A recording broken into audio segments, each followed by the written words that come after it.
as war rages through the Middle East. In black-robed men title themselves caliphs. The world stage seems set to enter yet another complex multipolar struggle in an era of disjointed political entanglements. Nations and other players involved look only to advance their own long-term interests. In eastern Syria, Islamic State militants gather by the tens of thousands, carving out a pseudo-state amongst the conquered ruins. In the west, Russia continues the import of Su-30SMs and Panzer missile systems to government forces. Along the Lebanese border, Iranian-sponsored Hezbollah groups operate with loyalist support. To be able to make sense of the numerous factions and actors in Syria and Iraq today, we have to turn back the clock to earlier days in the Arabian Peninsula and examine the legacy of two men, Mohammed bin Saud and Muhammad ibn al-Wahhab. Believed to have been born in 1703 in the city of Wana, al-Wahhab is remembered for his influential views and religious practice. A learned scholar of Sunni Islam, his greatest contribution comes in the form of a highly conservative Islamic reformist movement referred to as Salafism. He believed that through strict adherence to Islamic law, the earlier days of Islam under the Prophet Muhammad could be recreated. Critical to his philosophy was the rejection of idols or structures representing people who had once lived. In this case, it meant that ancient statues and tombs were to be disregarded or destroyed. Also important was the belief that family matters should be resolved by religious law. These ideas soon gained traction, but he angers a tribal chief and is exiled from his home city. Seeking support and followers, he travels to Diriyah, where he meets with Muhammad bin Saud. Ibn Saud, a powerful emir, has great ambitions for the Arabian Peninsula. The two strike up a friendship and enter a power-sharing pact, where Ibn Saud installs the House of Saud as the ruling family in the region, as al-Wahhab becomes the religious leader.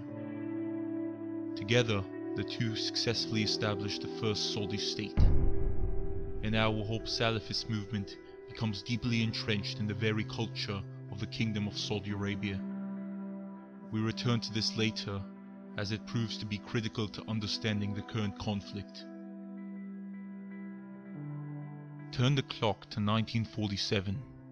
Jewish refugees and asylum seekers flood into British-controlled mandatory Palestine.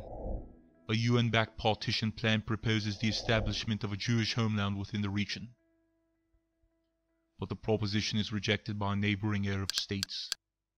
When the Jewish government pushes forward with its intentions to develop the Palestinian territory into a Jewish state, Palestinian Arabs retaliate and form a volunteer Arab Liberation Army. The Palestinian forces, however, are doomed from the start.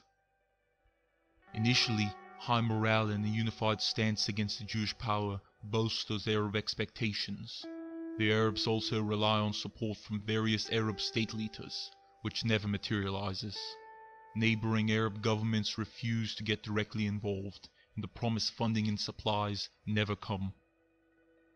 In 5 months, the Palestinian volunteer army is cut to ribbons by the better organized Israeli forces, who have already acquired funding from sympathizers in the United States and weapons from the Soviet Union. An invasion of Israel by the Arab League soon follows, but is poorly coordinated and unevenly planned. As Israel defeats the Arab forces, it is able to firmly establish itself as a major player with regional power. The creation of a Jewish nation in the Middle East and the resulting Palestinian conflict have grave consequences. Continuing our story, we are taken to 20th century Egypt. The Muslim Brotherhood, an Islamist Sunni group founded in 1928 by Hassan al-Banna, rejects Western attitudes as a degenerative influence on Islam. The group holds deeply conservative Islamist views, with an insistence to implement Sharia law and a strong desire to root society in a more Islamic foundation. However, our focus is not on the group itself, which would later liberalize after being influenced by Christian democracies in Europe. Rather, we focus on a key Muslim Brotherhood member, Sayyid Qutb, a man whose teachings are so influential that without them, modern Sunni radicalism would be something else entirely. He had spent time being educated in America, examining the culture and observing the lifestyle of ordinary citizens. He returned to Egypt 2 years later, renouncing what he believed was rampant materialism, an odd enthusiasm for sports, and overly strong civil liberties. His subsequent development of teachings and writings would become key instructive devices for current jihadi movements. One of these beliefs held that Muslim scholars could declare others to be kafirs, or infidels. Secularism and democracy would fuel the end of genuine Islam, and Western beliefs would corrode traditional Muslim values. He was also a strong anti-Semite. His end would come in 1966, when he is executed by the Nizar-led Egyptian government. However, his philosophy and teachings would survive, and impact the world in ways no one had ever expected.